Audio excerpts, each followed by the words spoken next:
Bienvenidos a un nuevo vídeo. Hoy por fin he logrado montar mi setting. Se me hace muy raro estar grabando otra vez con mi setting habitual. Y sobre todo lo más importante es que, aunque veáis que tengo móviles que se parecen, incluso mi póster, no estoy en el mismo sitio, ya que en el proceso de verano me he mudado.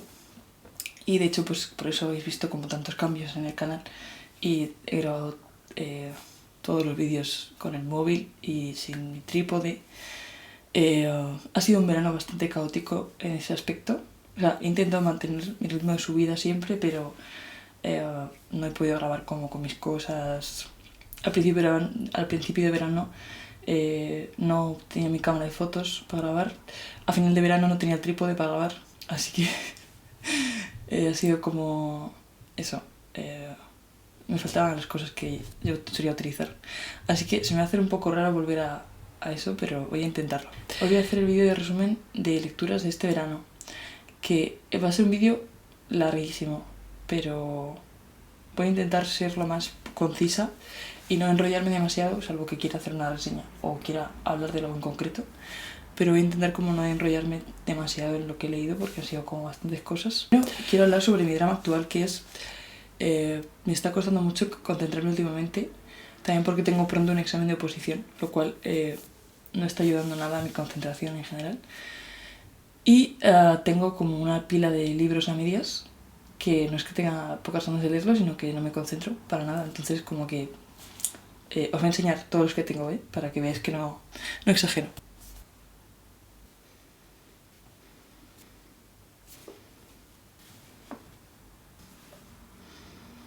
Pues tengo como una pila de libros increíble que no consigo terminar, y ese es mi drama actual.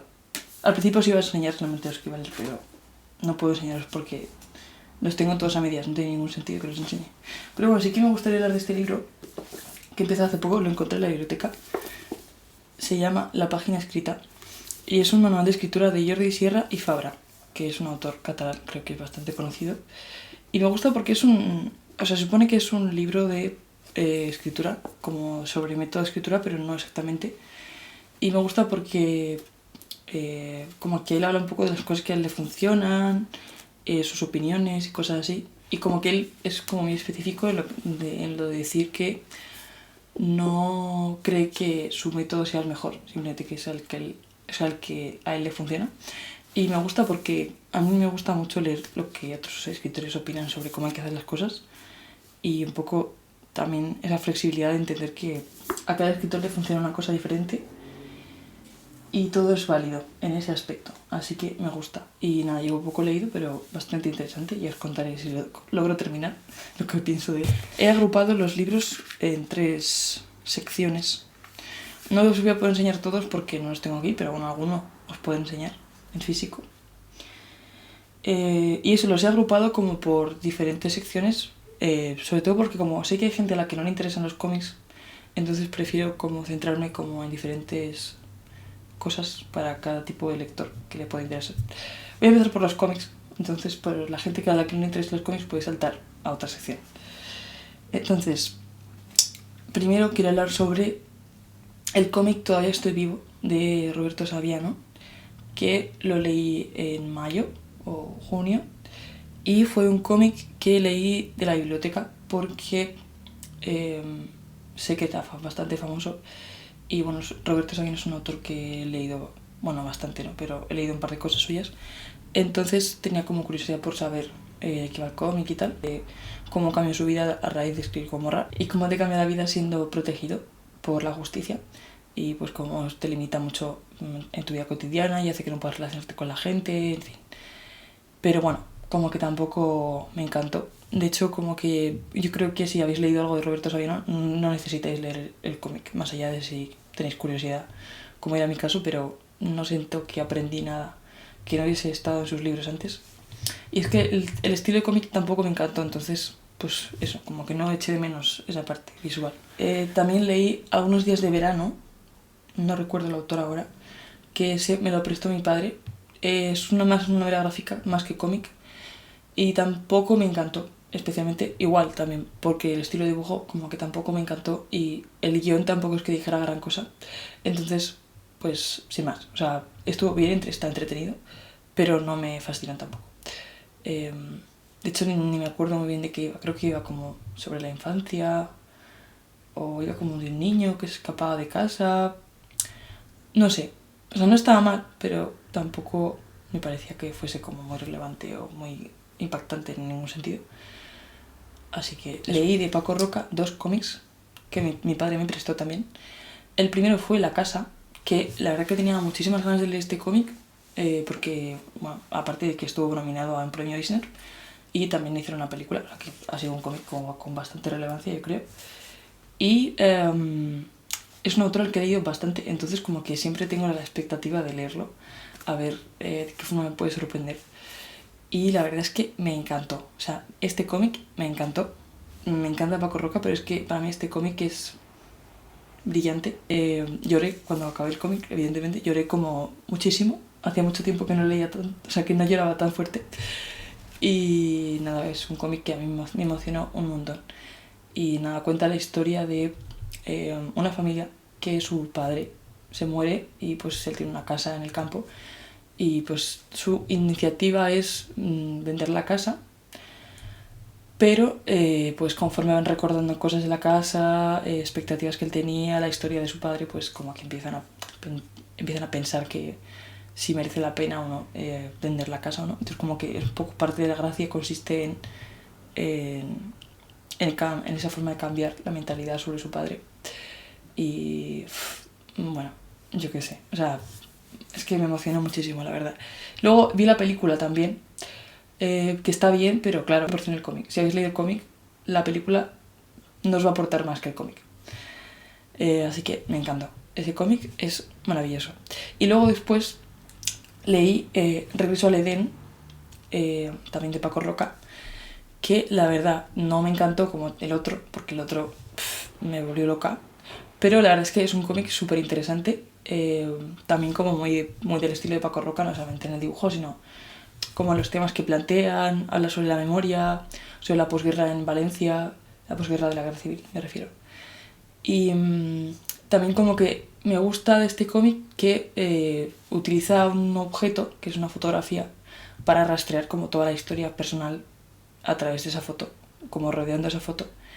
Y eso como que me pareció muy chulo, en plan, que es una cosa a la que yo llevaba tiempo pensando cómo se podría hacer a nivel de dibujo, pero como que aquí es como que Paco Roca, o sea, yo estaba pensando, ojalá saber cómo hacer una historia a partir de un objeto, ¿no? Porque yo quería como hacer algo así en un cómic, y de repente me encontré con este cómic que es justamente eso, o sea, es como coger una fotografía y como que no solamente la fotografía en sí, sino el objeto, o sea, lo que representa el objeto para esa persona. Y es como súper interesante porque pues sirve para explicar muchas cosas de una persona, ¿no? Y me gustó un montón. O sea, es un cómic súper interesante. También como tiene esa parte de memoria, tiene como esa parte de familiar, no sé, muy bien. Me gustó un montón también. No me encantó tanto como La Casa, que me gusta también. La verdad es que Paco Roca, o sea, creo que tiene un cómic que no me gusta. O sea, el resto de cómics que he leído, que son la mayoría, me han encantado todos, o me han gustado un montón, la verdad. Y por último, en la sección de cómics, he querido dejar este espacio para hablar de mi experiencia leyendo Tintín. Aunque no sabía si hacer un vídeo completo sobre Tintín porque es como muchos cómics, entonces, claro, no puedo estar como hablando de los 15 cómics que me he leído porque es como puedo estar aquí todo el día hablando sobre esto. Pero sí que como que quería, no sé, he estado pensando en ello, no sé si lo voy a hacer al final, ¿no? Pero sí que voy a hacer una pequeña reseña de mi experiencia en general leyendo Tintín a grandes rasgos. La cosa es que yo de Tintín había leído hasta la fecha como unos 15, 12 o 13 cómics. Más o menos la mitad. Son unos 30 y pico cómics, pues la mitad. Y no sé por qué, creo que tuve como la mala suerte de que como los estaba leyendo en orden, los primeros cómics de Tintín, aunque son todos muy buenos a nivel de dibujo, o bueno, el dibujo como que encaja mucho con mi estilo, el guión de los primeros cómics es justito, o sea, es como, tiene acción y tal, pero no es especialmente bueno, o sea, no pasan cosas especialmente interesantes en ese cómic, la verdad. Sin embargo, esta segunda parte que he leído, que son como los cómics en los que ya hay más guión y hay como más historia y más chicha, pues me lo he pasado increíble. Incluso considerando el hecho de que todos los cómics pues no son iguales. O sea, hay cómics que me han gustado mucho, otros que me han gustado, o sea, que me han parecido bien, y alguno que no me ha gustado, pero creo que hay uno o dos que no me han gustado. El resto me han gustado todos, más o menos, algunos un poco, algunos mucho, algunos me han encantado, otros para mí son obras maestras del cómic en general. Entonces como que me resulta difícil hablar sobre la experiencia completa porque ha sido como 15 cómics durante todo el verano, como con mucha implicación por mi parte, pero la verdad que ha sido una experiencia muy guay y muy satisfactoria porque hacía mucho tiempo que lo quería hacer. Y es que los personajes de Tintín son tan guays. O sea, creo que para mí lo más guay de Tintín, si tuviese que destacar algo de Tintín, es que todos los personajes que aparecen, Tintín diría que es incluso el menos interesante de todos, pero todos los personajes que aparecen en torno a Tintín son súper guays. Y cuanto más cómics lees suyos, más guays son. En plan, más los personajes molan cada vez más. Y hay cada vez más personajes divertidos. Incluso los malos son divertidos, son todos, no sé. Yo había ido como 2 o 3 veces leyendo que me echaba a reír, porque era como... ¿Qué? No sé, me lo he pasado muy bien. Y así que eso, si queréis que haga un vídeo como más en profundidad, y analizando como los cómics más en profundidad, me decís. Una serie de cómics que es indispensable que la tenéis que leer al menos una vez en tu vida. La sección novelas, que no es tampoco lo que más he leído en comparación con los cómics. Voy a empezar por la novela El Don de el autor chino Mai Jia o Mai Jia. Hicieron en la biblioteca donde yo vivía antes, hicieron como un centro de interés de literatura china que me pareció algo increíble. O sea, increíble.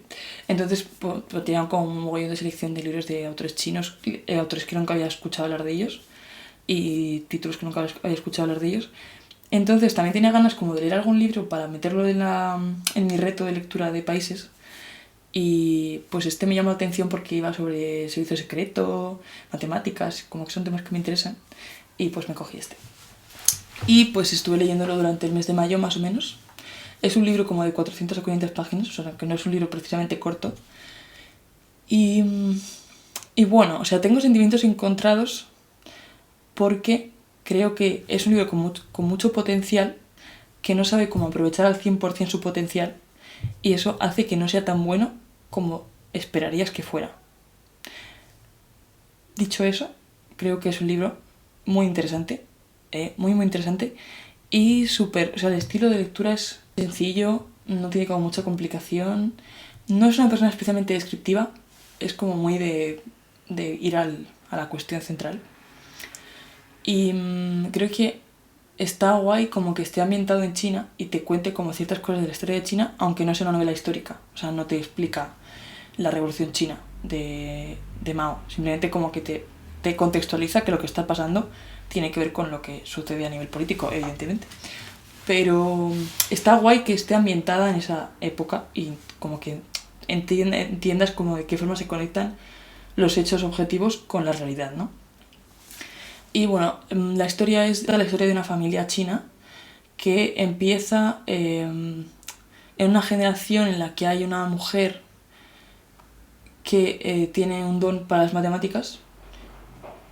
Entonces como que después habla como de diferentes ramas de la familia y diferentes personajes de la familia, y después te habla sobre este hijo o hijo bastardo teóricamente que nace en esa familia, aunque aparentemente es un personaje un poco ajeno a su familia por motivos que se explican al principio, pero bueno, que tiene que ver con cuestiones familiares problemáticas. Y entonces a partir de ahí, de explicarte la saga familiar, te empieza a explicar la historia de este chico, de que este chico, su familia tiene una universidad, es como una universidad en China, fundada por su familia, y que empiezan a darse cuenta de que este chico tiene un don, que es muy bueno con las matemáticas y que las matemáticas se le dan súper bien, que es un chico muy inteligente, más inteligente de la media, y que tiene pues la capacidad de llegar a donde quiera a nivel profesional, porque es una persona muy inteligente, y de cómo hay diferentes personas que de alguna forma son capaces de ver su potencial y tratan de aprovechar ese potencial para diferentes cuestiones. Entonces creo que un poco el tema central del libro es cómo hay gente que tiene capacidades súper fuertes con ciertas cosas y cómo hay gente que es capaz de verlo y utilizarlo para su beneficio propio sin pensar en lo que esa persona pueda pensar o desear o lo que sea, ¿no? Y como que aquí también se relaciona mucho con el contexto de la policía secreta, de la inteligencia y también como del contexto de China, ¿no? Y creo que es muy interesante esa parte como de pensar hasta qué punto algo que una persona es algo bueno puede ser aprovechado políticamente por ciertas personas porque les sirve para algún propósito. Me dio pena como que creo que a veces me pasaba eso, como que no terminaba de conectar del todo. Entonces, bueno, pues me desenganchaba y enganchaba al mismo tiempo a veces. Y eso me dio un poco de pena. Pero bueno, como lectura, muy interesante, la verdad. Estuve releyendo realmente Cercanías de Marin Malaiku Ondrari, que es una de mis novelas favoritas, que es de un autor rumano que tiene la parte de atrás del libro una recomendación de Cartarescu, con lo cual es como el autor favorito de tu autor favorito, pues eso. Y es una novela que para mí es súper importante en mi vida, no por nada, o sea, simplemente porque, no sé, llegó como en el momento adecuado y me ha influido bastante, yo creo, como en mi literatura, en mi forma de ver el arte y todo eso. Y también quería como releerla porque estoy escribiendo algo ahora y como que hay cierta parte de la ambientación en la que me inspiré en ese libro y quería recordar por qué me inspiró tanto. Y pues nada, también quería como leer algo que conociera. Y bueno, la verdad que es un poco triste porque, claro, yo he tenido unos recuerdos tan fuertes y tan viscerales con este libro que no me he sentido tan fuerte, o sea, como tan enamorada de él como la primera vez que lo leí, ¿no? Digamos que ha pasado el tiempo y ya no veo las cosas así o no sé, no conecto tanto con esa historia. Pero como que soy capaz de entender por qué me enamoró la otra vez que lo leí y soy capaz de entender por qué ese libro para mí ha sido importante y entonces pues sentí mucha ternura al leerlo al mismo tiempo. Fue como, ay, pues vale, o sea, es como, vale, no siento eso, pero te entiendo, o sea, te entiendo y este libro sigue siendo bueno, o sea, esa es la realidad. Y nada, es un poco triste porque también este autor es un autor que en España no se ha traducido nada, salvo este libro, y es bastante difícil encontrar sus libros, entonces no puedo seguir leyéndolo porque no lo han traducido. Así que si alguna editorial me está viendo, que no lo creo, pero si me están viendo alguien, y podría por favor traducir a Marin Malaiku, gracias, y traducir sus libros al castellano, se lo agradecería un montón. Y nada, pues lo estuve releyendo. Y después de ese libro estuve leyendo A Contrapelo de Huysmans, que pues fue algo muy emocionante por muchos motivos, pero que no voy a contar otra vez porque ya tenéis una reseña en la que me he explayado bastante. Así que no voy a contar nada más, simplemente decir que era un libro que quería leer hace mucho tiempo, que lo han reeditado en Alba ahora, en una edición estupenda. Y nada, pues que ya está, que lo vais a ver. Y ya está. O sea, es que no te voy a contar nada más. Hay Viaje a Oriente de Germán Hesse, que esta la encontré hace poco en la biblioteca y también estaba como en mi lista de pendientes de Germán Hesse, así que la cogí. Y bueno, es que a ver, yo sabía que no me iba a gustar. O sea, a ver, no es que esté mal el libro, no está mal, pero es que no me gusta, o sea, no me ha gustado. Pero tampoco me ha disgustado.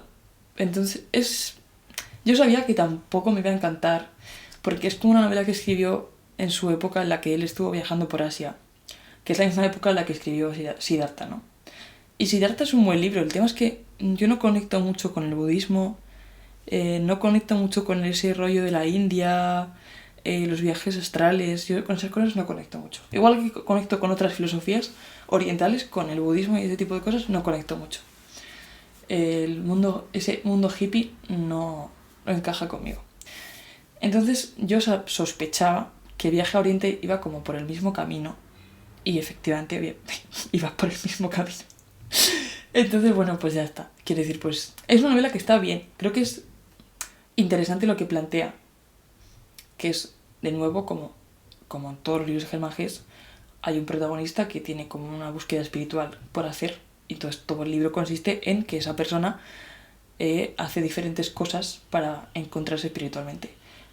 Hay gente que simplemente experimenta la vida, hay gente que se une a grupos religiosos, o sea, hay como diferentes experiencias en todos los libros de Hermann Hesse, y este caso es como que está centrado mucho en, digamos que él pertenece como a un grupo de personas que son fieles creyentes de algo, su objetivo es viajar a Oriente, y en cierto momento uno de los compañeros que tiene desaparece. Y es como que él se siente como muy afectado por esta pérdida, entonces como que se desencanta mucho de la religión y como que se distancia mucho de ese grupo de religión y decide escribir el libro de lo que experimentó cuando estuvo allí en Oriente. Pasan cosas y te hacen entender pues un poco la cuestión de la búsqueda espiritual, cómo a veces piensas que algo está perdido pero realmente lo tienes delante, pero eres tú el que está perdido. En fin, como cuestiones espirituales varias, muy presentes en los libros de Hermann Hesse. Aquí es como que es muy evidente porque es muy metafórico. O sea, el libro es como muy metafórico todo el rato. Entonces, bueno, o sea, ya os digo, está bien escrito. Es que está escrito maravillosamente. Simplemente como que es que esta temática no encaja conmigo. Entonces, pues lo disfruté en el sentido de que me pareció algo disfrutable, pero no fue una experiencia que yo dijera, lo voy a recordar mucho, a diferencia de otros libros de Hermann Hesse que ya he leído. Así que ni siquiera sé si haré reseña de este libro ni nada, porque tampoco conecté demasiado con la avenida, ¿vale? Es una novela histórica. Lo escribieron dos personas. Una de ellas fue mi compañera de clase de la universidad. Y ella tenía un proyecto sobre la guerra civil española en Huesca. Y ha escrito esta novela, que es una novela histórica, que habla sobre los primeros días de la guerra civil. Y habla como diferentes personajes que son amigos y a los que le pasan diferentes cosas pues en esos primeros días. Y la verdad que tenía muchas ganas porque a mí la guerra civil es un tema que siempre me ha interesado mucho y la verdad es que no he leído tanta ficción de la guerra civil, pero no es porque no haya querido, sino porque nunca encuentro el momento. Y nada, pues tenía curiosidad, la verdad, por saber qué tal el libro y la verdad es que me ha gustado un montón, simplemente por el hecho de que se ha dedicado a hacer una investigación previa. De hecho, bueno, aquí hay fotografías reales de la guerra civil en Huesca. Y está guay porque te las van metiendo entre medias, entonces puedes como hacerte una idea más concreta de cómo eran ciertas cosas. De hecho, creo que los personajes, si no me equivoco, los personajes que aparecen aquí son personas reales. O sea, es como que todo lo que se cuenta es real, al menos en el 90% de lo que se cuenta. Entonces, como que, pues eso, no solamente es una cuestión de que es una novela, sino que encima es como que todo lo que pasa es real. Y mira, es que todas las fotos son bastante impactantes, la verdad. Y eso, y la verdad es que es una novela que me pareció muy guay. Sobre todo porque, como que creo que lo que más me interesa de esta cuestión del reflejo de la guerra civil es más la percepción de la experiencia propia humana que la cuestión del bando al que perteneciste, ¿sabes? Es decir, independientemente de la política y de la ideología de cada uno, que ahí no entro para esta cuestión, pero sí que una cosa que me he dado cuenta, tanto en libros que he leído como en experiencias de gente que me lo ha contado, familiares y cosas así, he llegado a la conclusión de que una guerra civil nunca hace bien a nadie. Entonces, como que aquí se refleja muy bien esa experiencia, ¿no? Y que es real, como que muchas personas no tienen la capacidad de elegir en ese momento nada, porque simplemente es como en un ambiente de tanta polarización es muy difícil tomar una decisión y que sea correcta. Entonces como que aquí se refleja mucho eso, ¿no? Como que al final son gente joven, o sea, todos los que aparecen aquí tienen como 20 y pico años cuando empieza la guerra civil. Entonces como que al final toman decisiones un poco ni siquiera motivadas por su ideología, a veces sí, algunos sí que están motivados por eso, pero no todo el mundo decide por su ideología, deciden por muchos motivos diferentes, por supervivencia, por salvar a su familia, por amor. Entonces como que yo creo que también esa complejidad de las motivaciones de cada uno es lo que le da valor a este libro. Y yo es que recuerdo mucho cuando estuve leyendo hace unos años Seres ciegos de Alberto Méndez, que me gustaría mucho releerlo porque es un libro bastante duro, pero sí que recuerdo que me gustó mucho por esa parte, ¿no? Como porque creo que deja de idealizar la guerra civil, o sea, no deja de ser algo como súper guay, en plan, no es guay, es algo traumático, yo creo. Entonces como que creo que este libro como que refleja bastante bien esa parte traumática, como de no idealizar la historia, como entender que, bueno, pues ya ha sucedido, entonces vamos a intentar más bien como hacer una aproximación más experiencial y más humana y menos política, al menos en lo que refiere a la experiencia y a intentar comprender el porqué de las motivaciones de la gente, ¿no? La verdad. Bien. Y por último, para terminar, voy a hablar sobre 3 ensayos que he leído, bueno, ensayos o libros de no ficción, etc. El primer libro del que quiero hablar es Historia de los vampiros, que no me acuerdo del autor, lo dejaré por la pantalla, que fue un grandísimo descubrimiento, la verdad. Un poco apenada de que esa edición sea tan horrible, porque es una edición como súper chustera, a pesar de que es una edición más o menos nueva, y que sea como súper difícil de conseguir. O sea, es que en internet no está. Yo lo conseguí de la biblioteca, pero es como que no puedes comprarlo de forma fácil. No sé, muy raro, todo muy raro. Pero lo saqué de la biblioteca. Bueno, lo saqué hace tiempo, pero no me dio tiempo a leerlo. Y esta segunda vez dije, venga, va, voy a centrarme en esto.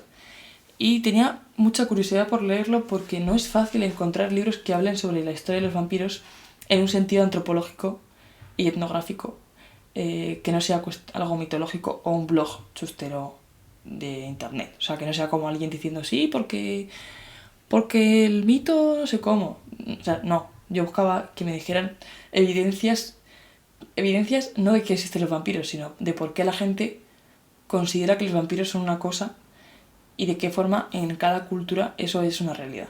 Entonces como que está muy guay porque hace como un recorrido tanto por diferentes épocas como por diferentes culturas de qué es lo que se considera un vampiro en cierta época, por qué pensaban X cosas, cuáles eran sus planteamientos. Por ejemplo, una cosa que me pareció muy interesante que no sabía es que hasta el siglo XIX los vampiros no eran hombres. O sea, fue algo que nació ahí, pero hasta entonces siempre se había considerado en las culturas que el vampirismo era algo femenino. Y claro, eso se relacionaba mucho con la forma en la que se representaba el vampirismo en la cultura o incluso en los mitos o en los ritos, ¿no? Luego también me pareció muy interesante que los primeros vampiros que aparecieron, bueno, o sea, el primer vampiro que se considera en la antigüedad eran caníbales. O sea, ni siquiera era que no se alimentaban de la sangre, sino que se alimentaban de las vísceras y bueno, eran bastante más monstruosos que humanos, la verdad. Entonces, la verdad que este libro me gustó un montón, porque justo eso, como que se centra mucho en la cuestión etnográfica, busca los ritos de cada pueblo, busca la explicación de por qué, trata como de poner en contexto trata de poner en relación los contextos de diferentes épocas y no se centra como tanto en Europa, sino que también va a otros países y eso como que me pareció muy guay. Luego hay un capítulo que me da un poco de vergüenza ajena, en el que habla sobre Elizabeth Bathory y Drácula, pero es porque no sé muy bien cuál era su intención, no sé cuáles eran sus fuentes, pero como que me pareció, no sé, muy raro, muy redactado, muy raro, como que es... luego también, para ser un libro contemporáneo, o sea, de 2016 creo que es, por ejemplo, decía que la fuente principal de Elizabeth Bathory era La Condesa Sangrienta de Pizarnik, cuando el libro de Pizarnik está basado en el libro de Valentín Penrose, que es la biografía de Elizabeth Bathory. Entonces, como que se notaba que ahí yo noté que patinaba mucho con las fuentes, porque luego es verdad que sí que en la parte final del libro hay como una serie de fuentes, o sea, bastante larga, pero yo noté como que ahí patinó mucho. Pero quitando eso, ese capítulo que lo salté, porque me pareció que era insoportable, el resto del libro está súper bien. El libro de la biblioteca. Y no es el mismo libro, o sea, es de otro autor diferente. Aquí es un libro de investigación que escribió Jacques Colin de Plancy, que se basó en textos de Voltaire, en un diccionario de Voltaire, en el que trataban de describir lo que era un vampiro en la época de la Ilustración. Entonces, este tío lo que hace es un poco lo mismo que hizo el otro autor, pero bueno, o sea, hace lo mismo. Y entonces, por lo visto, según parece, como que este libro es como en el que se han basado luego multitud de novelas posteriores de vampiros. Porque aquí hablan como de diferentes ritos, cuestiones etnográficas también, igual que el libro que os decía antes, pero no es el mismo autor. O sea, este autor es anterior. El libro que encontré yo era de un autor portugués o brasileño, creo. Entonces, no sé si se me ocurre, porque pensé el otro día, quizá ese libro es en realidad una copia-pega de este. No lo sé. Lo descubriremos. Pero bueno, vale, el siguiente libro del que os quiero hablar es El acto de crear, de Rick Rubin, que es un libro que me encantó. O sea, no solamente me encantó, sino que puedo considerar hoy en día que es de mis libros favoritos. Y es también un ensayo, sí, es un ensayo, sobre creatividad y sobre inspiración, sí, sobre creatividad fundamentalmente. Creo que lo que más guay es de este libro es que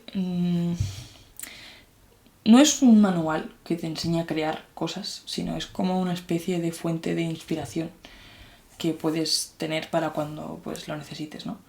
Y me gusta porque como que son capítulos muy muy cortos en los que el autor, que es un productor musical, pues habla de diferentes cosas que pasan en el proceso de creación y diferentes problemas que puedes afrontar como artista o como creador en tu proceso de creación. Y me gusta porque es que toca todos, o sea, cualquier cosa que yo me haya preguntado sobre cómo se hace arte, o ya no solamente en la cuestión más mental, sino en el propio proceso de crear. Yo qué sé, no se me ocurre nada, pero por ejemplo, tengo muchas ideas, ¿cuál elijo, no? Pues todo ese tipo de conflictos que a veces me crean las cosas, pues como que ahí están y entonces él te da consejos para resolverlos. No es que él te diga que es lo correcto hacer eso, simplemente como que él te aconseja cosas para cualquier problema que tú tengas. Y la verdad es que me rompió la cabeza porque incluso había cosas que yo pensaba desde hacía mogollón de tiempo, o sea, años, y que él las había recogido y las pensaba igual. Y fue como una conexión muy fuerte como a nivel creativo de decir, joder, macho, o sea, todo el mundo lo piensa, todo el mundo que crea cosas tiene este pensamiento que yo pensaba que era mi pensamiento único. ¿Sabéis cómo esa conexión a través del tiempo y el espacio? No sé, a mí me pareció una locura. Entonces me encanta este libro, o sea, lo tengo subrayadísimo. Es un libro que me compré al final porque como que me gustaría releerlo cuando lo necesite y tal, pero es fantástico, o sea, es fantástico. Me encantó. Pero bueno, que tenéis una reseña en el canal. O sea, me he enrollado para nada, porque hay una reseña en el canal. Pero bueno, ahí está. Y por último, pero no menos importante, quería hablar sobre este libro. Tiene un poco de relación con el libro que os enseñaba antes. Es un poco del estilo este de la página escrita. Es un manual de escritura y se llama A Writer's Book of Days, de Judy Reeves, creo que se llama, la autora. Y yo con este libro tengo como una relación súper especial porque es un libro que en realidad hace como 4 años que lo uso, o 4 o 5 años, pero lo tenía en un EPUB, ¿vale? Porque es un libro de los 90 y, o sea, aparte de que no se edita, se editó en inglés originariamente, entonces no es un libro fácil de encontrar en general, por ningún motivo, o sea, ni porque sea en inglés, ni porque es de los 90. Entonces lo tenía en EPUB y lo utilizaba para escribir porque digamos que este libro está como dividido en 2 secciones. O sea, es un manual de escritura, pero combina un poco ejercicios y luego una parte es como tipo el libro que os he dicho del acto de crear, ¿no? Como de consejos, ideas como acerca de la creatividad, pero aplicada a la escritura concretamente. Y como que yo hasta que lo he leído, lo estaba utilizando como fuente de ejercicios. O sea, estaba utilizándolo para hacer ejercicios. Tiene como mogollón de ejercicios de creatividad. O sea, no son ejercicios variados, sino más bien es como... Judy Reeves lo que dice un poco es que tú tengas como diferentes temas de los que escribir y a raíz de esos temas, que pueden ser, o sea, se pueden plantear desde muchas perspectivas, pues escribas cosas. Entonces, pues por ejemplo, hay días que te plantea una frase, hay días que te plantea como una pequeña frase para continuar, hay veces que te plantea experiencias personales tuyas, tipo, describe cómo era tu infancia, o sea, un día de tu infancia en un coche, por ejemplo. O sea, es como cosas que te hacen pensar para que lo tengas como pequeñas prácticas para hacer. Y yo lo utilizaba mucho para eso. De hecho, me ha ayudado un mogollón a aprender a escribir cosas que quizá no sabía, pues eso, como a dejar de atascarme en ese tipo de cosas. Y el libro como tal, o sea, la parte como más de manual, y, o sea, menos de práctica y más como textual, me ha parecido genial. Evidentemente, pues tiene algunas cosas que no están al día porque es un libro de los 90, entonces pues en ciertos aspectos sí que está un poco fuera de onda, pero lo esencial creo que es súper útil, muy interesante. Tampoco es un manual que te diga cómo tienes que hacer las cosas, igual que el otro libro que os decía, como que ninguno de los dos es especialmente moralista ni te dice, oye, es que tienes que hacer esto así. No, simplemente te dan consejos de qué es lo que harían en tu situación, cosas que han visto que les han funcionado, porque esta chica da talleres de escritura, entonces como que entiendo que al final estás en contacto con mucha gente con los mismos problemas siempre.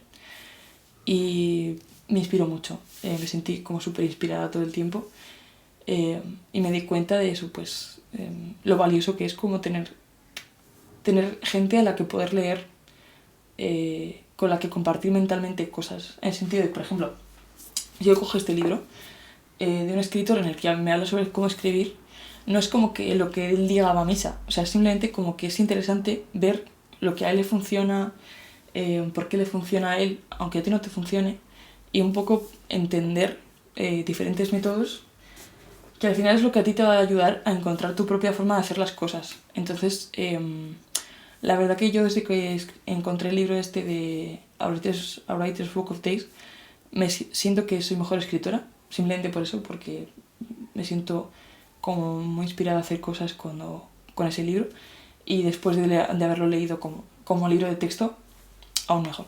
Entonces, bueno, espero que en algún momento alguna editorial decida reeditarlo, porque es que es un libro que está genial, o sea, y no entiendo por qué no se reedita ese libro, o sea, no tiene ningún sentido.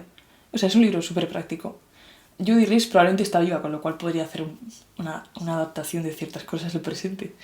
Y luego aparte que es que las cosas que dice son como tan obvias, pero al mismo tiempo tan poco obvias, o sea, son como alguien necesita, o sea, contarte eso. Y no sé, como que pienso que ayudaría mucho a muchos escritores que lo necesitan.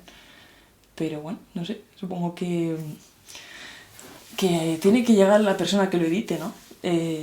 Pero bueno, súper interesante. Si algún editor me está viendo, por favor, que reedite A Writer's Book of Days, porque es un librazo. Así que eso.